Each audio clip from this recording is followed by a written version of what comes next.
হেই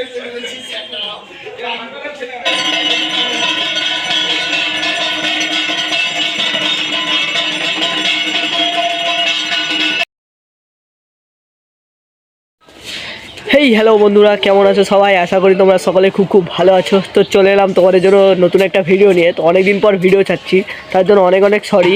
তো আজকের ভিডিওটা হতে চলেছে, আমি দেখতে যাচ্ছি আমাদের বহরমপুরের ঐতিহ্যবাহী একটা হলো পুজো, নিম বাবা। সেই নিম বাবাকে আজকে আমি দর্শন করতে যাচ্ছি, তার সাথে আমি ভৈরব বাবাকেও দর্শন করাবো। এবার আমি করবো, সাথে তোমাদেরকেও দর্শন করাবো।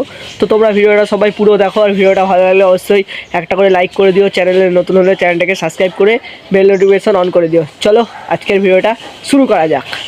চলো গল্পটা শুরু করার আগে তোমাদের বলে রাখি, এই নিম বাবা বা ভৈরব বাবা বহরমপুরে এরা কিন্তু দুটো ভৈরবই কিন্তু সবথেকে বড় বা পুরনো বলতে পারো অনেক, কিন্তু 150 বছরের বেশি বছর ধরে কিন্তু এখানে পুজো হয়।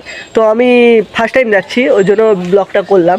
চলো, আমি আজকে কিন্তু সাইকেলে যাচ্ছি, ওই জন্য হয়তো সব জায়গা তোমাদেরকে দেখাতে পারবো না, কিন্তু যতটা পারবো দেখানোর চেষ্টা করবো। তোমরা সবাই ভিডিওটাতে থেকো, পুরোটা দেখার চেষ্টা করো। চলো, আমরা প্রায় 3.5 কিলোমিটার পথ অতিক্রম করে চলে এসেছি সয়দাবাদ নিমতলা পাড়ায়, আর এখান দিয়েই যেতে হবে নিম বাবার মন্দিরে। হেই চলে এসেছি আমরা, এখন আছি নিম বাবার ঘরে, নানা বাবার ওখানে আমরা আছি। এই যে আমাদের দাদা নিয়ে যাচ্ছে, তো ওনার সাথেই যাচ্ছি আমরা। উনি আজকে আমাদের পথপ্রদর্শক। চলো দেখা যাক, প্রথমে নানা বাবাকে দেখবো, তারপর নিম বাবাকে দেখবো, তারপর তোমাদেরকে ভৈরব বাবাকে দেখাবো। তো ভিডিওটা তোমরা পুরোপুরি দেখো।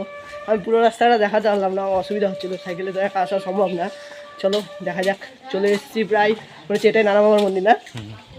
চলো দেখা যাক। বহরমপুরে শুধু এই দুটো ভৈরব না, আরও অনেক ভৈরব যারা জাগ্রত আছে, যেরকম অনেক ভৈরব আমি রাস্তায় দেখতে দেখতে এসেছি। এবার সবার ভিডিও করাও সম্ভব হয়নি। এবার আর এখান দিয়ে যেতে যেতে এটা হলো যে দাদাটার সাথে আমি যাচ্ছিলাম, সেই দাদাটার পাড়ার পুজো। এই বাবাটার নাম হলো নানা বাবা। তো এনার এখান দিয়েই যেতে হবে মূল নিম বাবার ওখানে।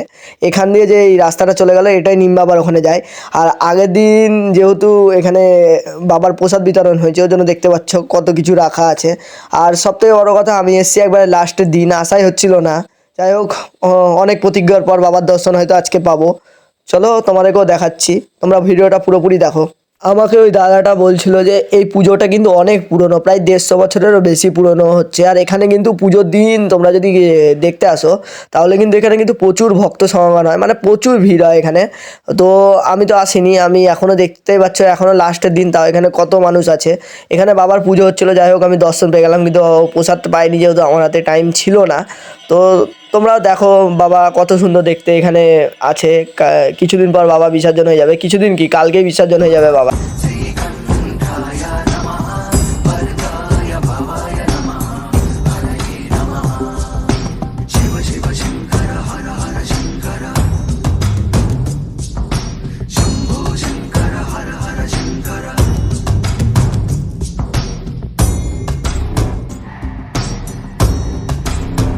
তো তোমাদেরকে একটা ঘটনা বলি, আমি কিন্তু এই পুজোতে আসার ইচ্ছা প্রায় আমার অনেক বছর, প্রচুর, মানে আমি ছোটো থেকেই চাইছিলাম যে আমি একদিন একদিন এই পুজোটা দর্শন করব।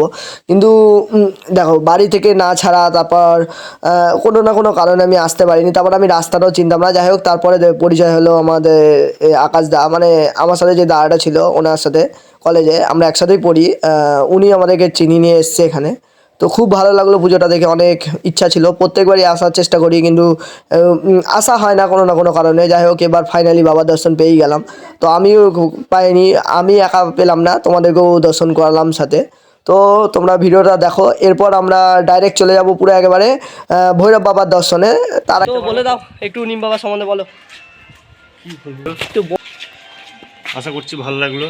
অবশ্যই ভালো লেগেছে আমার, আমি তো পরের বারও আসবো, অবশ্যই আসবো, এটা মিথ্যা কথা না। যাই হোক, সত্যি সত্যি বললাম। যাই হোক, বহুত জাগ্রত ভৈরব এখানে, অনেকেই বলছে সেটা।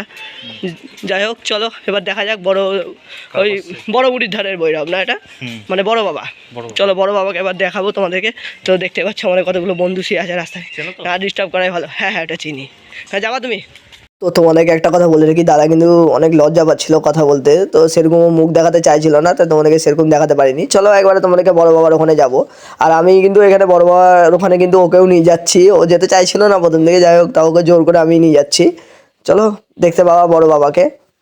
তো আমরা এখন চলে এসেছি আমাদের বহরমপুরের সব থেকে বড় ভৈরব মানে ভৈরব বাবার দর্শন করতে।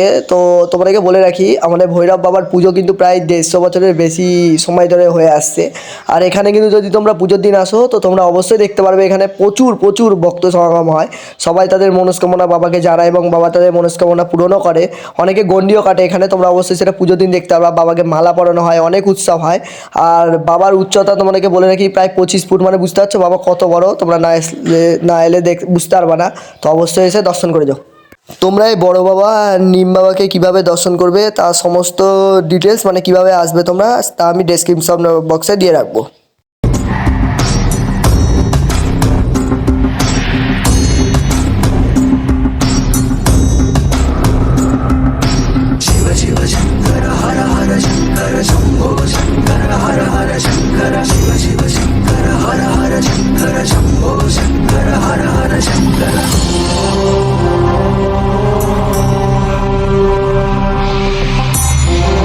সত্যি বন্ধুরা মনটা কিন্তু অনেক খারাপ হচ্ছে। দুর্গা চলে গেল, লক্ষ্মী পুজোও চলে গেল, কালী পুজোও চলে গেল, এখন আমাদের ভৈরব পুজো, হনুমান পুজো, কার্তিক পুজো সবই শেষ হয়ে গেল। তো আমি এখন বাড়ি চলে এসেছি, সব দেখা কমপ্লিট। আকাশদা আমাকে অনেক হেল্প করেছে। তো বন্ধুরা আজকে ভিডিওটা এই অবধি। তো আকাশদা তোমাকে কিন্তু অনেক অনেক থ্যাংক ইউ বা ধন্যবাদ যাই বলো, তুমি কিন্তু অনেক সাহায্য করেছো ভিডিওটা আমাকে বানাতে। হয়তো আমি সেরকমভাবে আমার মুখটা দেখাতে পারিনি কারণ অসুবিধা হচ্ছিলো, কারণ সাইকেলে গেছি তো একা ছিলাম। যাই হোক আকাশদা তোমাকে অনেক অনেক মানে প্রচুর প্রচুর প্রচুর প্রচুর, তুমি যদি ভিডিওটা দেখে থাকো অবশ্যই লাইক করে দিও। তোমাকে বলছি বা সবাইকেও বলছি তোমরা অবশ্যই লাইক করে দিও। ভিডিওটা বানালাম আর আকাশদা অনেক সাহায্য করেছে। তো আকাশদা তোমাকে অনেক অনেক থ্যাংক ইউ। তো দেখা হবে নতুন কোনো ভিডিওতে। আজকের জন্য টাটা, বাই বাই।